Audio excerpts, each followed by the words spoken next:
नमस्ते दोस्तों। सोने की चिड़िया नया भारत नई उड़ान के दूसरे एपिसोड धरती पुकारे में आप सबका हार्दिक स्वागत है।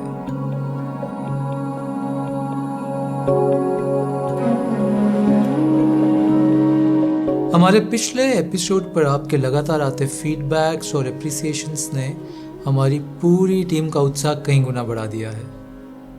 पिछले एपिसोड बुनी हवा में हमने बात की मानव जीवन की बुनियादी ज़रूरतों में से एक कपड़े की, और हमने जाना कि किस तरह भारत को सोने की चिड़िया बनाने में वस्त्र उद्योग का बड़ा योगदान रहा और कैसे ब्रिटिश राज ने अपनी लालच के चलते हमारे कपड़ा उद्योग को बेरहमी से बर्बाद कर दिया।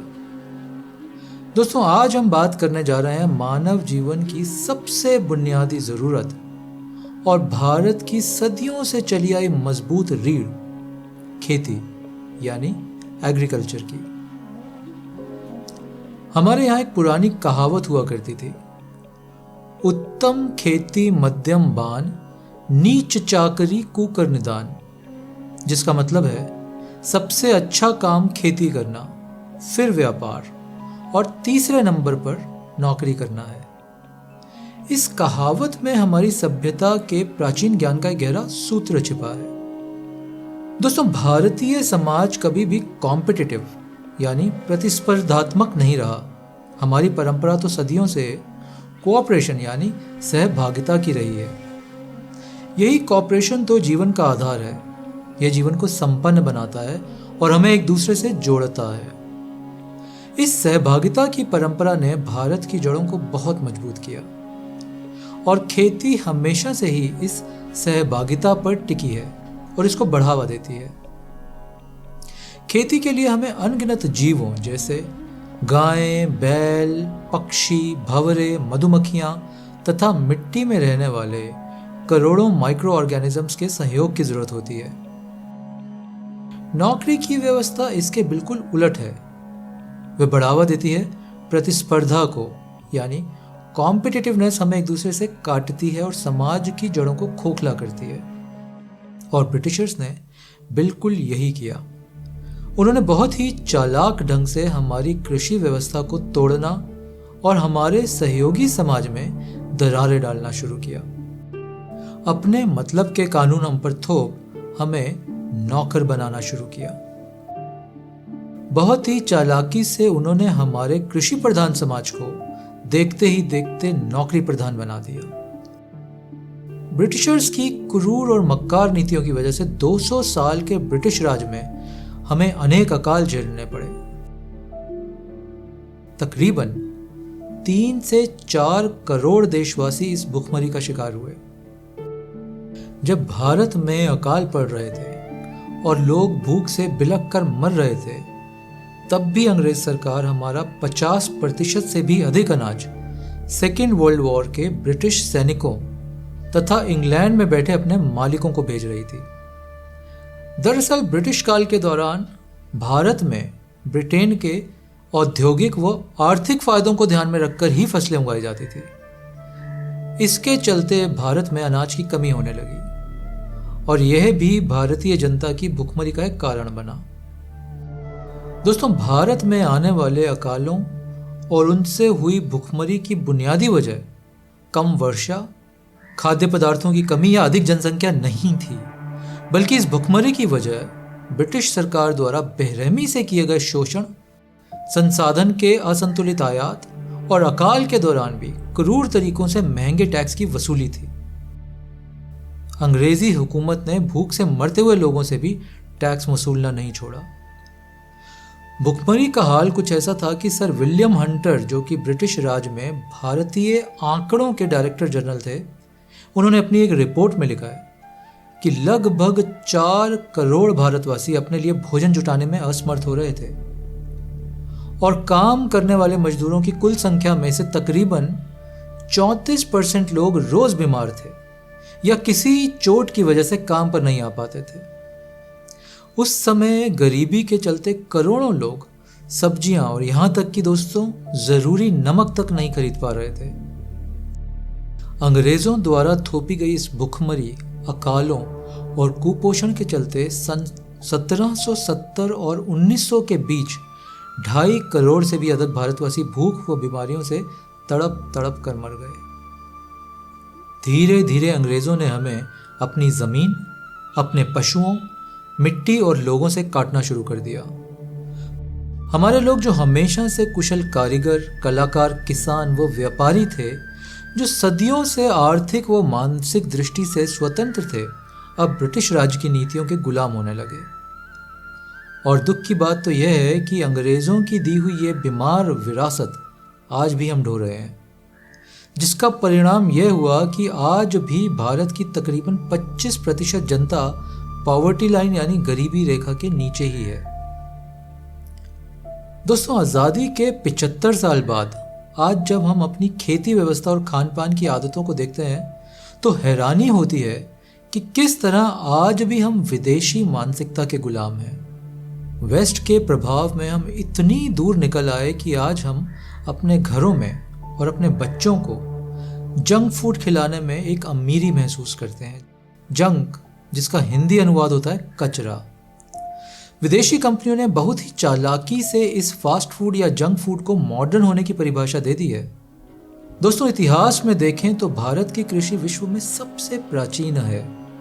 अभी कुछ ही वर्षों पहले IIT खड़गपुर और आर्कियोलॉजिकल सर्वे ऑफ इंडिया की नवीनतम खोजों ने यह अनुमान लगाया कि हमारी कृषि लगभग 10 से 12 हजार साल पुरानी है। और उस समय की हमारी कृषि प्रणाली बहुत ही वैज्ञानिक और प्रगतिशील थी। हमारे अत्यंत प्राचीन ग्रंथ ऋग्वेद में भी कृषि का वर्णन मिलता है। प्राचीन भारत में कृषि पर कई ग्रंथ लिखे गए, जिसमें से कृषि परायण व कृषि प्राशर मुख्य हैं। इसी के साथ कृषि का उल्लेख नारद स्मृति, विष्णु धर्मोत्तर, अग्नि पुराण तथा चाणक्य के अर्थशास्त्र जैसे ग्रंथों में भी मिलता है। इन ग्रंथों में विस्तार से कृषि उपज की बारीकियों को बताने से लेकर कृषि के लिए उपयोगी औजारों को भी समझाया गया। किस किस्म की फसलें किस जलवायु वाले क्षेत्र में होती हैं और उनकी पैदावार को बेहतर करने के क्या तरीके हैं, ऐसी कई अद्भुत बातें इन महान ग्रंथों में लिखी हैं। अकेले अर्थशास्त्र में ही चाणक्य ने कृषि उत्पादों और पशुधन प्रबंधन पर जो नियम बनाए थे, दोस्तों, वो आज भी प्रासंगिक हैं। इनमें खेतों की जुताई की तकनीक, उपयोगी हल, जोतने वाले बैल, उनका रंग इत्यादि से लेकर बीजों की बुवाई, संग्रहण व शुद्धता, सिंचाई की विधियां तथा पौधों की मौसम के अनुसार ग्राफ्टिंग जैसे बारीक विषयों का भी पूरा वर्णन मिलता है। जिस सस्टेनेबल और ऑर्गेनिक यानी जैविक व प्राकृतिक खेती की बात आज पूरा विश्व कर रहा है, वह तो हजारों साल से भारत की परंपरा रही है। आइए आपको पुरातन भारत की एक अद्भुत खोज के बारे में बताता हूं। आप सबने शायद आयुर्वेद के बारे में तो सुना ही होगा, मगर क्या आपने वृक्षायुर्वेद का नाम सुना है? शायद नहीं। प्राचीन भारत में आज से कुछ 3000 साल पहले हमारे ऋषियों ने प्रकृति के गहरे नियमों व परस्पर संबंधों को समझकर वनस्पति जगत की बारीक खोजें की और वृक्षायुर्वेद नामक एक ग्रंथ लिखा। दोस्तों, इस अमूल्य ग्रंथ में पेड़ों की पैदावार बढ़ाने से लेकर उनकी विभिन्न प्रकार की बीमारियों से रक्षा व उत्तम विकास जैसे सभी विषयों का उल्लेख है। आज भारत में हमें वृक्षायुर्वेद के बारे में कुछ खास जानकारी नहीं है, लेकिन हाल ही में अमेरिका की यूनिवर्सिटी ऑफ मैसाचुसेट्स के एक रिसर्च पेपर में इस ग्रंथ का उल्लेख मिला है। असल में इस अमूल्य ग्रंथ की हस्तलिपि अंग्रेज अपने साथ इंग्लैंड ले गए थे और कुछ ही वर्ष पहले हमारे शोधकर्ताओं को यह इंग्लैंड की ऑक्सफोर्ड यूनिवर्सिटी की एक लाइब्रेरी में मिली है। दोस्तों, हमारे पूर्वजों ने वृक्षायुर्वेद जैसे कई और अमूल्य ग्रंथ लिखे। खेती व पर्यावरण के इस अद्भुत ज्ञान ने भारत को बहुत समृद्धि दी। कृषि विज्ञान के क्षेत्र में आज भी भारत का पुरातन साहित्य आधुनिक विज्ञान से शायद कहीं आगे है। दोस्तों, इसी विषय पर खोज करते हुए मुझे यह भी जानकारी मिली कि प्राचीन भारत के किसान पक्षियों की मूवमेंट व मिट्टी की नमी को देखकर ही आने वाले मौसम का अनुमान लगा लेते थे। कुछ लोग तो मिट्टी को हाथ लगाकर और मंत्रों के विज्ञान से यह तक बता देते थे कि जमीन में पानी कहां से निकलेगा और कुआं कहां खोदना है। दरअसल भारत में कृषि एक विज्ञान के रूप में विकसित हुई, जिसके चलते हजारों वर्ष बीतने के बाद भी हमारी भूमि की उपजाऊ शक्ति पहले जैसी बनी रही, जबकि अमेरिका या ब्रिटेन जैसे देशों में कुछ सैकड़ों वर्षों में ही लाखों हेक्टेयर भूमि बंजर हो गई। 1750 के करीब भारत का कुल कृषि उत्पाद दुनिया का लगभग 35% था। शायद इसलिए भारत के सोने की चिड़िया होने में कृषि का भी वस्त्र उद्योग की तरह एक अद्भुत योगदान रहा। दोस्तों, ब्रिटिश सरकार ने भारत के इस कृषि इकोसिस्टम को खत्म करने के लिए एक के बाद एक विकृत कानून बनाने शुरू किए। जो किसान हम सबके लिए भोजन उगाता है, उसका परिवार आज 2 वक्त की रोटी भी नहीं जुटा पा रहा। भारत की संतानों, जागो जागो जागो रे, सोने की चिड़िया फिर से भारत को बना दो रे, सोने की चिड़िया फिर से भारत को बना दो रे। सोने की चिड़िया, सोने की चिड़िया, अपना भारत, सोने की चिड़िया, सोने की चिड़िया, सोने की चिड़िया, अपना भारत, सोने की चिड़िया।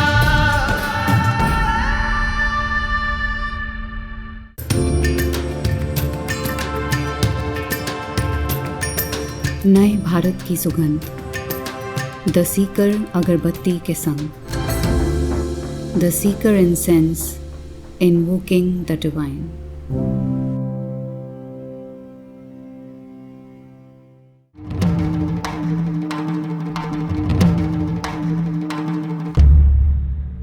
दोस्तों, सन 1600 के मध्य में जब ईस्ट इंडिया कंपनी व्यापार के लिए भारत आई तो उसको भारत की इतनी समृद्ध और प्रगतिशील कृषि व्यवस्था देखकर बहुत जलन हुई, क्योंकि इंग्लैंड कभी भी कृषि संपन्न नहीं हो पाया था। ध्यान से देखें तो ब्रिटिश राज का एक पैटर्न दिखता है। उन्होंने जिस भी देश को गुलाम बनाया उसे 3 तरीकों से बर्बाद किया। पहला आर्थिक, दूसरा राजनीतिक और तीसरा सांस्कृतिक। अंग्रेजों ने वस्त्र उद्योग की तरह ही हमारी सदियों से चली आई प्राकृतिक व वैज्ञानिक खेती को खत्म करने के लिए यहां अनुचित व विनाशकारी कानून बनाना शुरू किए। भारत में ब्रिटिश राज से पहले 7.5 लाख गांव थे और ऐसा कोई गांव नहीं था जिसमें तालाब, कुएं और बावड़ियां ना हो। हमारे यहाँ वैज्ञानिक सिंचाई की विधियां तथा बारिश की हर एक बूंद को पूंजी की तरह बचाने के लिए वर्षा जल संग्रहण यानी रेन वाटर हार्वेस्टिंग के अनूठे तरीके थे। एक रिपोर्ट के अनुसार सन 1750 के दौरान अकेले मैसूर के आसपास 1 लाख से ज्यादा तालाब हुआ करते थे। हमारे पूर्वजों के पास चावल की 1 लाख से ज्यादा किस्में थीं, जो कि ब्रिटिश राज के खत्म होने तक बस 1000 के आसपास ही रह गई।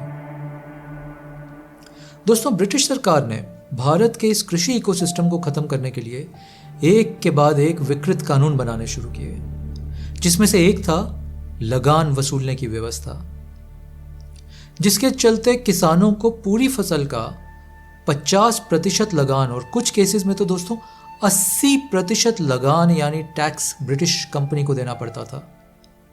भारतीय किसानों पर यह टैक्स पूरे विश्व में सबसे अधिक था और किसानों को हर हाल में यह लगान देना ही पड़ता था, चाहे उनकी फसल अच्छी हो या ना हो, चाहे वर्षा ने उनका साथ दिया हो या नहीं।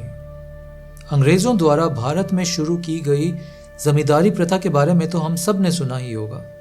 यह सिस्टम इतना शोषण करने वाला था कि लगान न देने की स्थिति में किसानों को अपनी ही जमीन से बेदखल कर दिया जाता था और उनकी जमीनों को नीलाम कर दिया जाता था। किसानों का खून चूसने वाला यह टैक्स सिस्टम ब्रिटिश सरकार को सबसे ज्यादा मुनाफा देता था।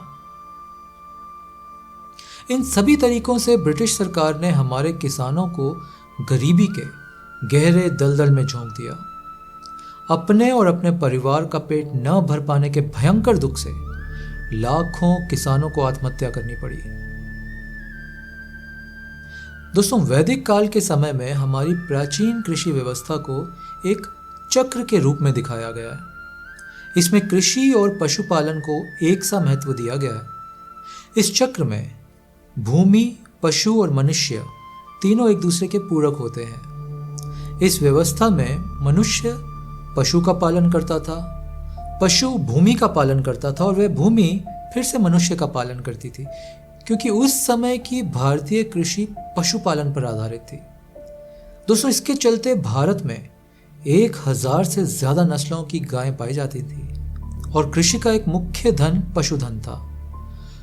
भारत में अंग्रेजों के राज से पहले कभी भी दूध व दूध से बनी चीजें बेची नहीं जाती थी। धीरे धीरे अंग्रेजों को यह बात समझ में आ गई कि भारत की समृद्ध कृषि व्यवस्था का केंद्र बिंदु यहाँ की गायें है, जिस पर हमारी पूरी कृषि व्यवस्था टिकी थी। इसे नष्ट करने के लिए उन्होंने जबरन गाय व बैलों के कत्ल के आदेश दिए और गाय के मांस को ब्रिटिश सैनिकों के भोजन के लिए प्रयोग करने लगे। साथ ही गाय के मांस की चर्बी का उपयोग कारतूस बनाने में किया जाने लगा। मंगल पांडे का पूरा सैनिक विद्रोह इसी के कारण हुआ था। ब्रिटिशर्स ने इसे सैनिकों की बगावत कहा, मगर यह तो भारत की आजादी की जंग का ऐलान था। एक अनुमान के अनुसार 1760 से लेकर 1947 तक तकरीबन 48 करोड़ से भी अधिक गाय व बैलों को निर्दय तरीकों से मौत के घाट उतारा गया और तकरीबन 500 से अधिक गायों की नस्लों को हमेशा के लिए खत्म कर दिया गया। भारत जैसे देश के लिए यह गहरे दुख का कारण था, क्योंकि गाय हमारे लिए सिर्फ खेती में उपयोग आने वाला पशु नहीं थी, बल्कि वह हमारे परिवार, सभ्यता और धर्म का एक अभिन्न अंग थी। इस सब के बीच अब अनाज का मूल्य अंग्रेज सरकार निर्धारित करने लगी। किसानों पर प्रतिबंध लगा दिया गया कि अब वह अनाज दूसरे गांव में नहीं बेच सकते।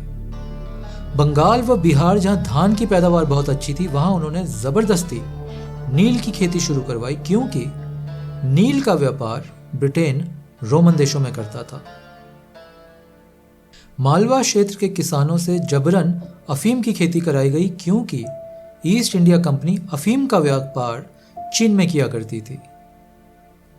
खेती, मिट्टी, पर्यावरण और मानव शरीर के लिए सबसे घातक रासायनिक खेती व मोनोक्रॉपिंग यानी एक ही तरह की फसल उगाने जैसी प्रैक्टिसेस भी अंग्रेजों की ही देन है। दोस्तों, पश्चिमी देशों की चालाकी का यह रवैया आज भी कुछ खास बदला नहीं है। आज भी वे नए कानून बनाकर यह निर्धारित कर रहे हैं कि हमारे किसान किस किस्म के बीज, किस किस्म की खतरनाक रासायनिक खाद व कीटनाशक, खेती की तकनीक तथा व्यापार की नीति का उपयोग करें और अपने मुनाफे के लिए हर वर्ष लाखों करोड़ों रुपए के बीज व केमिकल खाद खरीदने के लिए हमें मजबूर कर दिया है। आज भी 66 से ज्यादा पेस्टिसाइड जो कि विश्व में बैन है, इन कंपनियों के माध्यम से भारत में बिक रहे हैं और हमारे खाने को जहरीला बना रहे हैं। दोस्तों, IIT कानपुर की एक रिपोर्ट के अनुसार यह कीटनाशक अब मां के दूध के द्वारा नन्हे बच्चों में भी जाकर उन्हें कैंसर जैसी भयानक बीमारियों का शिकार बना रहे हैं। विदेशी कंपनियों की लालच की वजह से आज हम खेती की विविधता खोते जा रहे हैं। ये दुर्भाग्य की बात है कि भारत जैसा देश, जो हमेशा से कृषि संपन्न रहा है, आज तकरीबन 63% दालें व खाने का तेल विदेशों से आयात कर रहा है। आप ये जानकर हैरान होंगे कि हमारे नीम, बासमती चावल, तुलसी, हल्दी, अदरक, काली मिर्च व कई सारी जड़ी बूटियों पे विदेशी कंपनियां अपना पेटेंट ले चुकी हैं। यानी भविष्य में हमारे किसान इन फसलों को विदेशी कंपनियों की आज्ञा के बिना नहीं उगा पाएंगे। हमारे किसानों को अपनी ही पारंपरिक फसल उगाने के लिए अब इन विदेशी कंपनियों से ही बीज लेने होंगे। यानी अब मुनाफा भी उनका, और वह ही निर्धारित करेंगे कि आप और हम किस क्वालिटी का और कितना केमिकल युक्त भोजन खाएं। इस सब के चलते लाखों किसान आज भी भयंकर गरीबी से जूझ रहे हैं और हर वर्ष हजारों किसान आत्महत्या करने पर मजबूर हो रहे हैं। जो किसान हम सबके लिए भोजन उगाता है, उसका परिवार आज 2 वक्त की रोटी भी नहीं जुटा पा रहा। जो हमें अन्न देता है, उसे स्वयं को पेस्टिसाइड पी जान देनी पड़ती है। यह बहुत ही दर्दनाक सच्चाई है। अंग्रेजों के आने से पहले भारत की तकरीबन 75 से 85% जनता कृषि से जुड़ी थी, मगर अब यह घटकर 60% से भी कम हो गई है। एक तरफ हमारे बीज सब विदेशी कंपनियों के हाथों में जा रहे हैं और दूसरी ओर उनके दिए केमिकल फर्टिलाइज़र और मोनोक्रॉपिंग जैसी प्रैक्टिसेस हमारी ज़मीनों को बंजर बना रही है। और इस सब का नतीजा यह है कि हमारे किसान खेती छोड़ नौकरी की तरफ जा रहे हैं। तो फिर आने वाले समय में खाने के लिए अन्न कौन उगाएगा? और क्या हमारी ज़मीनें इतने केमिकल का बोझ झेलने के बाद कुछ भी उगाने में सक्षम होंगी? अगर ऐसे ही रहा तो आने वाले कुछ वर्षों में हम गहरे खाद्य सुरक्षा संबंधी संकट का सामना कर रहे होंगे। दोस्तों, भारत को सक्षम बनाने के लिए हमें अपनी खेती को फिर से अपने हाथ में लेना होगा। हम सब अपने जीवन में कुछ छोटे छोटे बदलाव कर इस बड़ी समस्या का समाधान कर सकते हैं। इसके लिए मैं आपको बस 5 सुझाव देता हूँ। भारत की संतानों, जागो जागो जागो रे, सोने की चिड़िया फिर से भारत को बना दो रे, सोने की चिड़िया फिर से भारत को बना दो रे। सोने की चिड़िया, सोने की चिड़िया, अपना भारत, सोने की चिड़िया, सोने की चिड़िया, सोने की चिड़िया, अपना भारत, सोने की चिड़िया।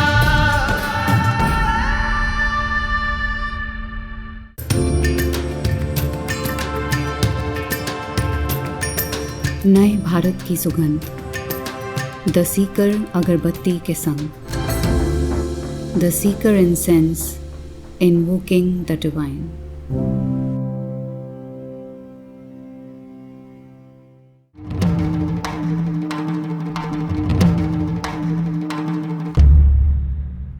जिस प्रकार सोने का अंडा देने वाली मुर्गी को काट कर सोना नहीं निकाला जा सकता, उसी तरह जमीन और पशुधन को नजरअंदाज कर पैदावार को बढ़ाना भी मूर्खता है।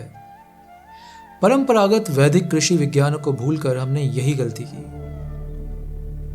दोस्तों, भारत को सक्षम बनाने के लिए हमें अपनी खेती को फिर से अपने हाथ में लेना होगा। हमें अपनी पुरातन कृषि विधियों व ज्ञान से सीखना होगा। हमें अपनी जमीनों को प्राकृतिक तरीकों से उपजाऊ, अपने पर्यावरण को खुशहाल और अपने किसानों को समृद्ध बनाना होगा। ये खुशी की बात है कि खेती, जमीन व किसानों को फिर से सक्षम बनाने की दिशा में कई लोग व संस्थान बहुत ही सराहनीय काम कर रहे हैं। आपको ये जानकर खुशी होगी कि भारत में सिक्किम ने इस क्षेत्र में कई नए प्रयोग किए हैं और आज सिक्किम 100% जैविक व प्राकृतिक खेती करता है। दोस्तों, अब समय आ गया है कि हम हर प्रकार की विदेशी मानसिकता व आर्थिक गुलामी से मुक्त हों। मैं जानता हूं कि आप सोच रहे होंगे कि इतना सब खराब हो चुका है तो हम अकेले इसमें क्या कर सकते हैं, और मेरा जवाब है बहुत कुछ। हम सब अपने जीवन में कुछ छोटे छोटे बदलाव कर इस बड़ी समस्या का समाधान कर सकते हैं और भारत को फिर से सोने की चिड़िया बनाने में अपना महत्वपूर्ण योगदान दे सकते हैं। इसके लिए मैं आपको बस 5 सुझाव देता हूँ। पहला, हम अपने आसपास के किसानों से जुड़ें, उनसे डायरेक्ट उनकी उपज खरीदें तथा फार्मर्स मार्केट जैसे प्रयासों को बढ़ावा दें। दूसरा, हम जितना हो सके उतना स्थानीय, मौसमी व जैविक विधि से तैयार और केमिकलों से मुक्त फल, सब्जियां तथा राशन का प्रयोग करें। तीसरा, हम जौ, जवार, बाजरा जैसे भारत के पारंपरिक व पौष्टिक अनाजों को खाना शुरू करें। चौथा, हम अपने बच्चों के साथ मिलकर आसपास की खाली जगहों में फल, सब्जियों के पौधे लगाएं तथा उनसे पेड़ लगवाकर उन्हें प्रकृति से जोड़ें और हम लोकल स्कूलों में भी इस कार्य की शुरुआत करें। पांचवा, हम ऐसी संस्थाओं व छोटे व्यापारियों से जुड़ें जो ऑर्गेनिक फूड यानी जैविक व प्राकृतिक विधि से उगाए खाद्यों को बढ़ावा देते हैं। दोस्तों, जाने से पहले आपको एक मजेदार किस्सा बताता हूँ। सन 1905 में ब्रिटिश सरकार ने सर एल्बर्ट हॉवर्ड नामक एक वनस्पति वैज्ञानिक को भारतीय कृषि पद्धति ठीक करने भारत भेजा। उन्होंने यहाँ आकर जब हमारी प्रकृति से जुड़ी व जैविक कृषि व्यवस्था देखी तो कहा कि ब्रिटेन जैसे देशों को भारत में कुछ सिखाना नहीं है, बल्कि भारत की इस अद्भुत कृषि व्यवस्था से वेस्ट को बहुत कुछ सीखने की आवश्यकता है। दोस्तों, मुझे गर्व है कि मैंने एक ऐसे देश में जन्म लिया जो सदियों से आध्यात्मिक व भौतिक दृष्टि से सोने की चिड़िया जाना जाता रहा है, और मुझे पूरा विश्वास है कि हम सब मिलकर इसे फिर से सोने की चिड़िया बना सकते हैं। धन्यवाद। हमारे पूर्वज ये जानते थे कि किसी भी राष्ट्र या सभ्यता की योग्यता व उन्नति निर्भर करती है उसकी मजबूत शिक्षा व्यवस्था, प्रणाली व शिक्षा के विस्तार पर। बहुत ही चालाकी व सिस्टमैटिक तरीके से ब्रिटिश राज ने सदियों से चली आई हमारी पारंपरिक शिक्षा प्रणाली को बुरी तरह से तोड़ दिया।